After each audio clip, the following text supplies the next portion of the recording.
นี่กัดลูกปลาดำดินตีไปตีมากัดเลยปึ๊บนี่สายสวยครับปลาอ้วน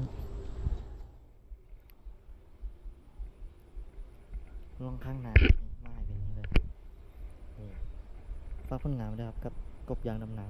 ำสีดำครับนี่ตัวมากเลยตัวนี้สายสวยๆครับพร้อมครับ